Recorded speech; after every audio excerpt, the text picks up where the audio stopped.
Food preserving है क्या, कैसे होती है, हम किन किन फलों और सब्जियों में फूड प्रिजर्व कर सकते हैं। फूड प्रिजर्वेशन जैसा मैंने अब नाम से जाहिर है कि इसका मतलब है अपनी खुराक को महफूज करना। खुशहाली की दस्तक किताब लिखने की ज़रूरत क्यों महसूस हुई और इस किताब में आपने क्या क्या डिस्कस किया है? कि जब हम बाहर के मुल्कों में जाते हैं तो वहाँ पे देखते हैं कि जी पूरी दुकानें जो हैं वो ड्राइड फ्रूट्स की उन्होंने बनाई हुई हैं। सीज़न में अबंडेंस होती है तो फिर उसको महफूज करने के लिए ऐसा किया जाता है। दुनिया जो है वो टेक्नोलॉजी में बहुत ज़्यादा आगे चली गई है और बाहर के मालिक जो है वो फूड प्रिजर्व करके अब तो एक्सपोर्ट कर रहे हैं। पाकिस्तान कहाँ खड़ा है? पाकिस्तान अभी स्टार्ट है जी, अभी तो ज़ीरो पे कह रहे हैं आप।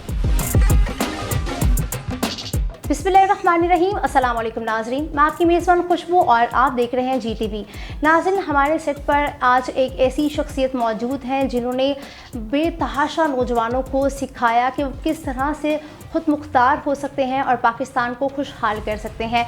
और साथ ही साथ उन्होंने फूड प्रिजर्विंग पर बहुत ज़्यादा काम किया, नौजवानों को सिखाया कि किस तरह से हम खुराक को ज़ाया होने से बचा सकते हैं और किस तरह से हम इसको सेव कर सकते हैं एक लंबे अरसे के लिए और इस फील्ड में अपना कारोबार भी कर सकते हैं।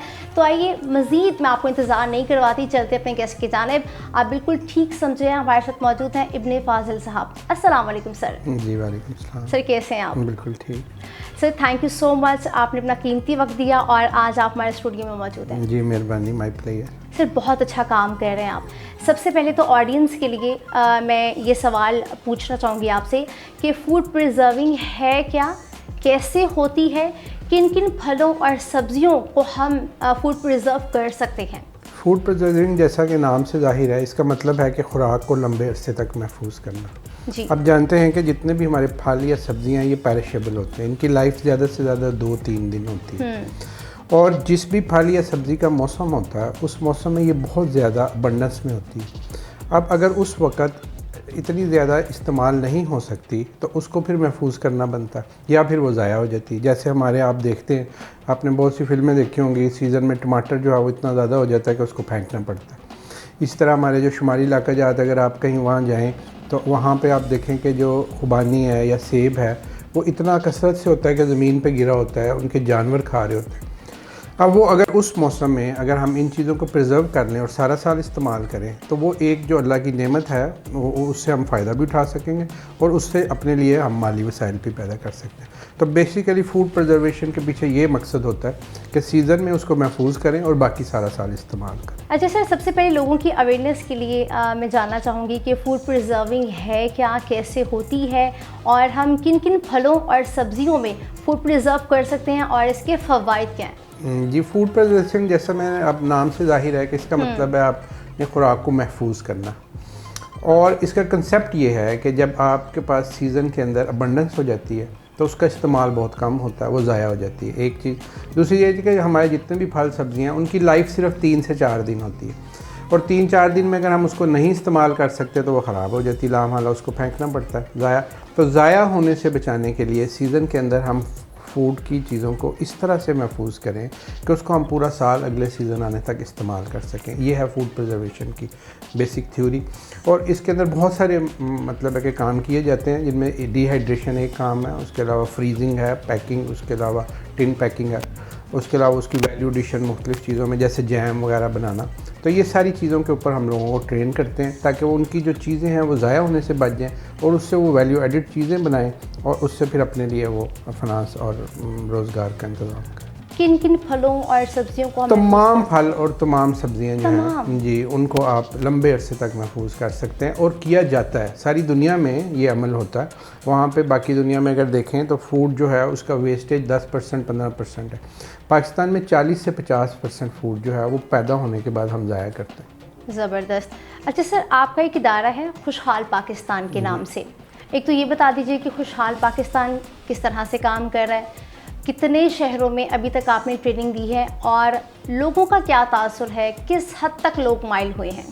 ये खुशहाल पाकिस्तान का बेसिकली कंसेप्ट ये है कि जब हमने फूड प्रिजर्वेशन के ऊपर लिखना शुरू किया उस वक्त फिर लोगों ने कहा जी कि लिखने से हमें समझ नहीं आती, हमें अमली तरबियत भी करवाई जाए। तो फिर हमने एक ट्रेनिंग सेंटर बनाया खुशहाल पाकिस्तान मरकज़ के नाम से एक इदारा। वहाँ पे फिर हम मुख्तलिफ कोर्सेज़ करवाते हैं इनकी प्रिजर्वेशन के ऊपर, सारे जितने मैंने बताए तरीके उनके ऊपर हम उनको ट्रेनिंग देते हैं। उसके अलावा चूँकि लाहौर में वो इदारा है, बाकी शहरों से लोगों के लिए आना मुश्किल होता है, तो फिर हमने मुख्तलिफ शहरों में भी वर्कशॉप्स करवाई। अब तक तकरीबन दर्जन भर शहरों में हमने, स्कर्दू में हमने करवाई, गिलगित में, फैसलाबाद, मुल्तान, बिहाड़ी, इवन कराची, हैदराबाद। तो पाकिस्तान के मुख्तलिफ शहरों में हम मुख्तलिफ वर्कशॉप्स अब तक करवा चुके हैं। फ्री में वर्कशॉप करवाते हैं? नॉमिनल से चार्जेस होते हैं इसके, तकरीबन समझ लें कि 1000 रुपया हम रजिस्ट्रेशन फीस। और कोई एज की पाबंदी है? नहीं, कोई पाबंदी नहीं है। कोई पाबंदी नहीं है? जी, जिस उम्र का भी उसमें, क्योंकि ये इतना आसान काम है कि इसके लिए ना तो कोई एजुकेशन चाहिए ना कुछ। उसको 1 दिन या 2 दिन की ट्रेनिंग के अंदर बंदा इस काबिल हो जाता है कि वो अपने लिए अपना रोज़गार का इंतज़ाम कर सकता है। 1-2 दिन के अंदर इस काबिल हो जाता है कि अपना रोज़गार खुद से वो बिल्कुल कर सके। अच्छा सर, आपने किताब लिखी खुशहाली की दस्तक, एक तो ये बता दीजिए कि किताब लिखने की ज़रूरत क्यों महसूस हुई और इस किताब में आपने क्या क्या डिस्कस किया है? जी, ज़रूरत महसूस हुई कि जब हम बाहर के मुल्कों में जाते हैं तो वहाँ पे देखते हैं कि जी पूरी दुकानें जो हैं वो ड्राइड फ्रूट्स की उन्होंने बनाई हैं।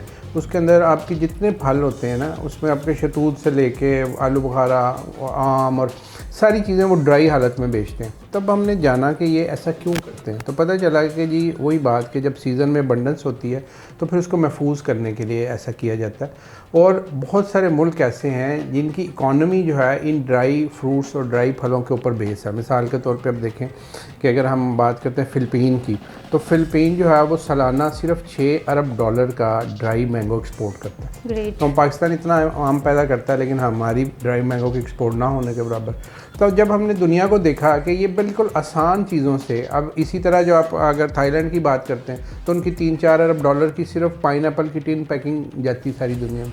तो हमने ये देखा कि पाकिस्तान के अंदर भी हर तरह का बेहतरीन फल मौजूद है। यहाँ पे बेहतरीन आड़ू है, खुबानी है, सेब, लेकिन यहाँ से ना कोई ड्राई फ्रूट एक्सपोर्ट होता है ना कोई टिन पैकिंग।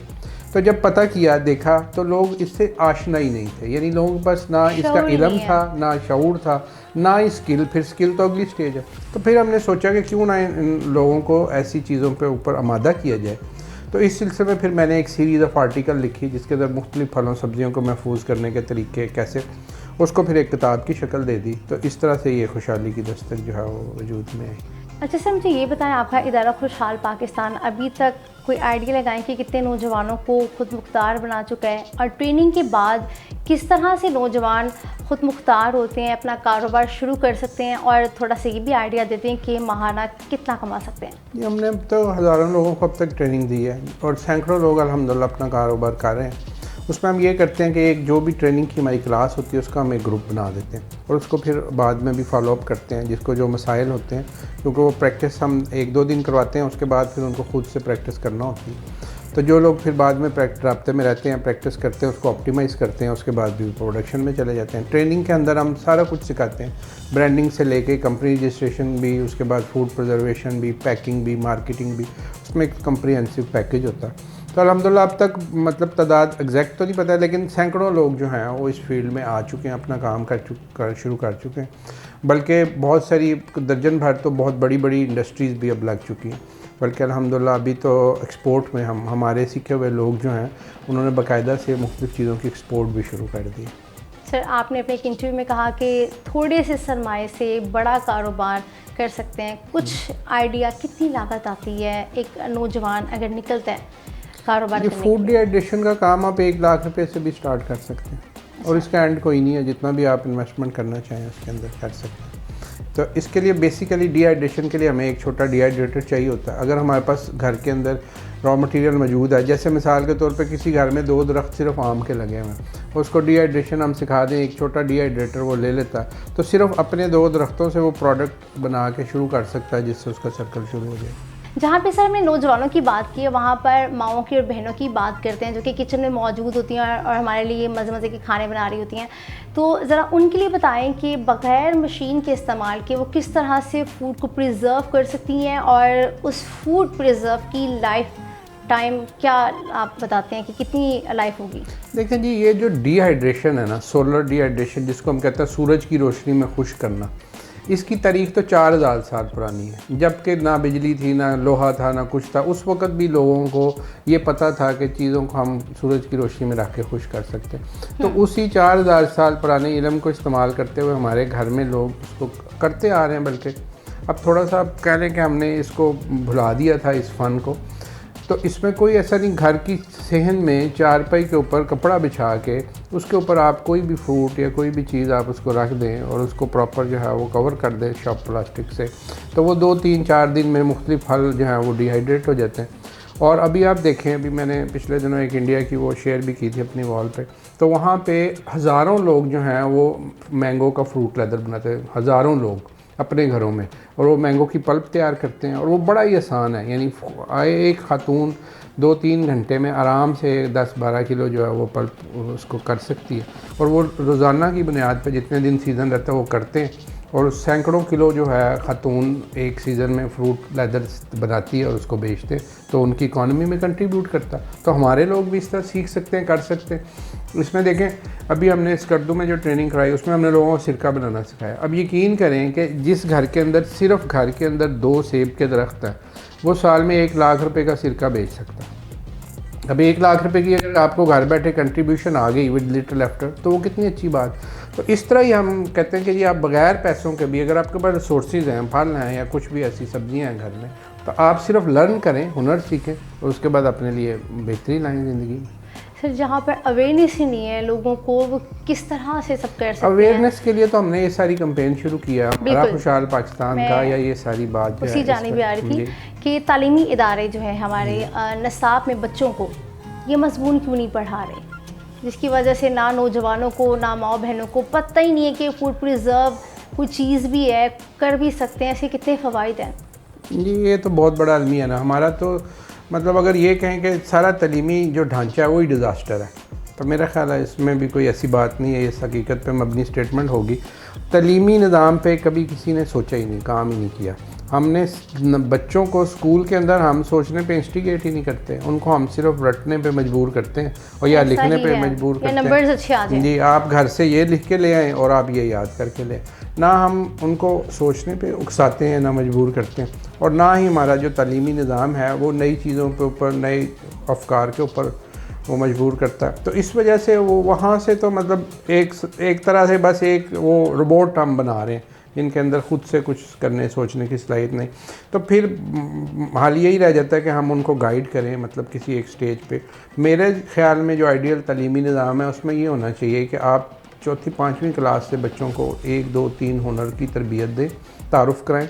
उसके बाद 8वीं क्लास तक जाते जाते उसकी शख्सियत के मुताबिक उसको सिलेक्शन कर लें कि ये बंदा इस फील्ड में जाएगा।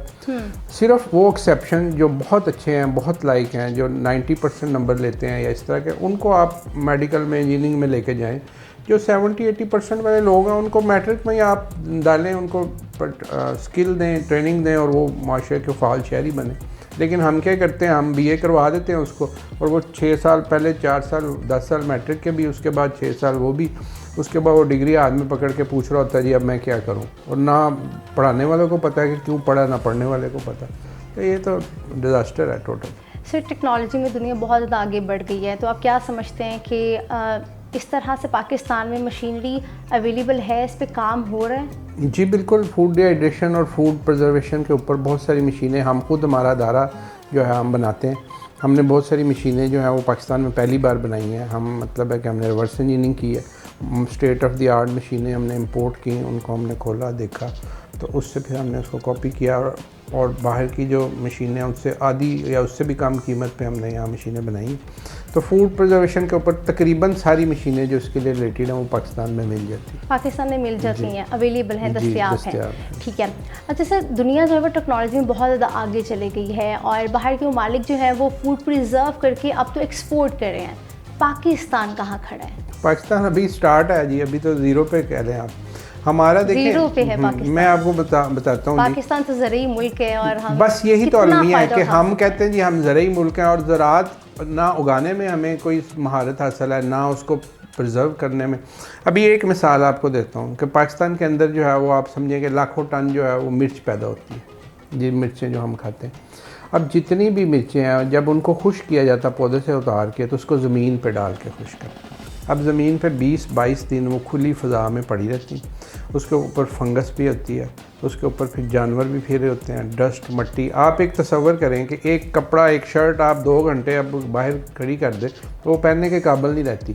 तो 22 दिन एक खुराक जो खाने की चीज़ है वो अगर बाहर पड़ी है तो उसके ऊपर किस कदर वो उस पर आमेज़श आ जाएगी। तो वही हम सब लोग खाते हैं। अब अगर पाकिस्तान से हम एक्सपोर्ट करना चाहें मिर्च, तो हम एक पीस भी एक्सपोर्ट नहीं कर सकते, क्योंकि वो जब टेस्ट होता है तो उसके अंदर वो फंगस और अफ्लाटॉक्सिन निकलती है, वो रिजेक्ट कर देते हैं। तो पाकिस्तान बारे में जो 2-4 कंपनियां हैं, बड़े नाम हैं जो एक्सपोर्ट करते हैं, उन्होंने अपने डिहाइड्रेटर लगाए हुए हैं और सिर्फ वो उसमें जो चीज़ें प्रोडक्ट खुश करते हैं।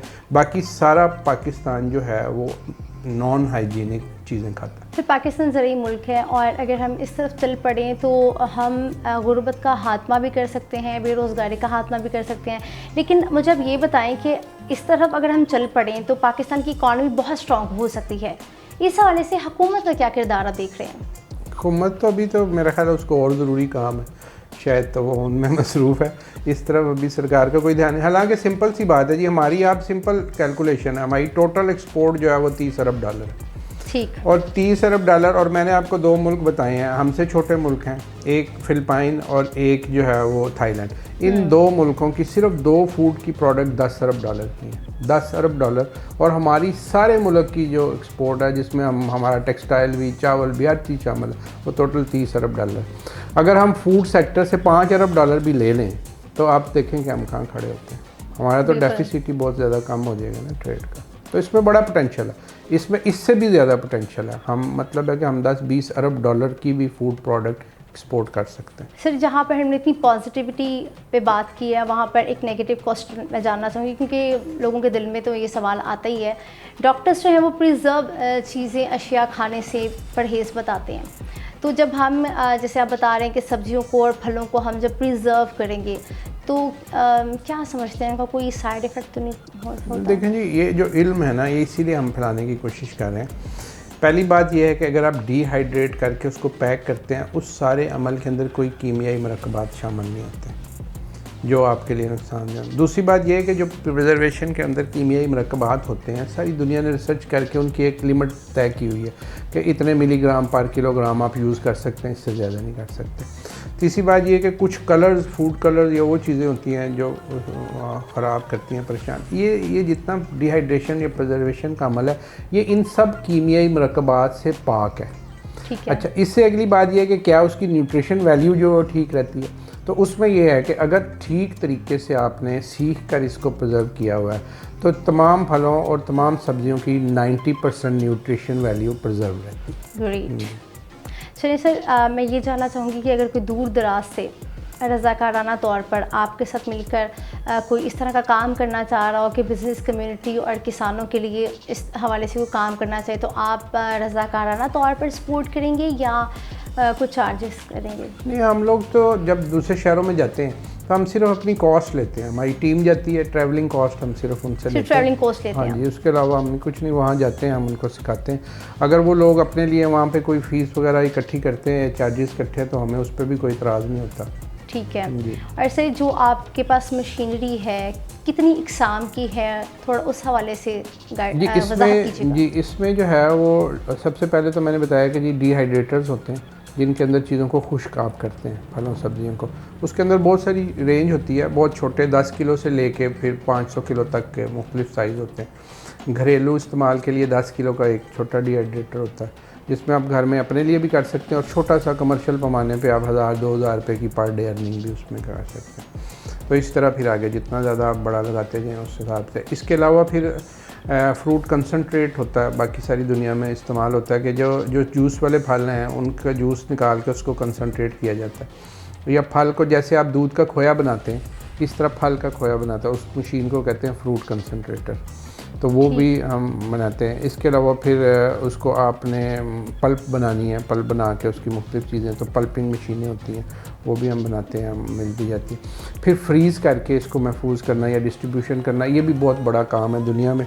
दुनिया भर में एक साल के अंदर $250 अरब की जो है फ्रोज़न फूड बिकती है, $250 अरब, यानी बहुत बड़ा वो। तो उसके लिए भी सारा सिलसिला जो है फ्रोज़न का, वो भी हम उसका सलूशन भी है हमारे पास। तो कहने का मकसद है कि जितनी टाइप की भी फूड प्रिजर्वेशन के प्रोसेस हैं, उन सब की अवेलेबिलिटी पाकिस्तान में है, उसका कोई इशू नहीं अगर कोई करना चाहे। ठीक है सर, आपने इंजीनियरिंग की लेकिन आप इस फील्ड में आ गए, तो ये जानना चाहेंगे कि आप किस तरह से यहाँ पर आ गए? मैंने इंजीनियरिंग किया तो मैं अपनी फील्ड में ही हूँ बेसिकली, तो हम मशीन्स ही बनाते हैं ना। जो फूड प्रिजर्वेशन के ऊपर मैंने थोड़ा सा लर्न किया, वो मैंने बताया कि हम एक दफ़ा सिंगापुर में बैठे हुए थे, एक जो उनकी समझ लें कि सब्ज़ी मंडी थी। मेरे साथ एक दोस्त थे, वो यहाँ से पोटैटो एक्सपोर्ट करते हैं, आलूओं का कारोबार। तो वो उस साहब से कह रहे थे जी कि हम आपको वहाँ से पाकिस्तान से पोटैटो एक्सपोर्ट करना चाहते हैं। तो वो जो लोकल बंदा था सिंगापुर का, वो बड़ी ऊंची आवाज़ में हंसा, कहका लगा, उसने कहा आप तो पाकिस्तानी बेवकूफ़ होते हैं, आप अपनी तो 50% प्रोडक्ट वेस्ट कर लेते हैं। अब मेरा तो ताल्लुक़ नहीं था इस सारी फील्ड से, तो मैंने हैरान होकर पूछा, मैंने कहा जी 50% कैसे? उसने कहा जाओ अपने जाके वहाँ पता करो। अच्छा, जब मैं यहाँ आया, मैंने अपने लोगों से जो ज़राअत से मुतल्लिक़ थे उनसे पूछा कि जी ये 50% हमारी प्रोडक्ट वेस्ट। उन्होंने कहा जी 40% की फ़िगर तो पाकिस्तान की गवर्नमेंट की है, यानी गवर्नमेंट ऑफ पाकिस्तान ये एक्सेप्ट करती है कि हम अपनी यील्ड का 40% ज़ाया कर लेते हैं, तो यकीनन 50 होता होगा या इससे भी ज़्यादा। तो जब ये हालात देखे तो फिर मैंने कहा कि इस फील्ड में लोगों को शऊर देने की ज़रूरत है। तब हमने कुछ थोड़ा सा सीखा, जाना, कुछ कोर्सेज़ किए, तो फिर इसके ऊपर मुख्तलिफ आर्टिकल लिखे ताकि लोगों को शऊर पैदा हो। फिर इसके मतलब ये कैंपेन शुरू की। चलिए sir, thank you so much, आपने इतना कीमती वक्त दिया। जाते जाते जो लोग आपको देख रहे हैं उनको क्या कहना चाहेंगे? उनको यही कहना चाहूँगा कि आप सोचने में वक्त मत ज़ाया करें, अमल करें, काम करें। दुनिया बहुत बड़ी है और पाकिस्तान के अंदर मायूस होने की कोई वजह नहीं। अगर आप काम करना चाहते हैं तो मायूस होने की कोई वजह नहीं। आप काम शुरू करें, बेहद अपॉर्चुनिटीज़ हैं, जितनी अपॉर्चुनिटीज़ काम करने की पाकिस्तान में दुनिया के किसी मुल्क में नहीं। सिर्फ ये कि आपने फ़ैसला करना है और आपने डायरेक्शन सही सिलेक्ट करनी है, उसके बाद जो है आप sky is the limit. Thank you. चलें sir, thank you so much. जी तो जी जनाब, मैं उम्मीद करती हूँ कि आज का प्रोग्राम आपके लिए बहुत ज़्यादा इंफॉर्मेटिव रहा होगा। मिलते हैं नेक्स्ट प्रोग्राम में किसी नेक्स्ट सेलिब्रिटी के साथ। तब तक के लिए अपनी मेज़बान खुशबू को दीजिए इजाज़त। अपना बहुत सा ख्याल रखिएगा, दुआ में याद रखिएगा। खुदा हाफिज़।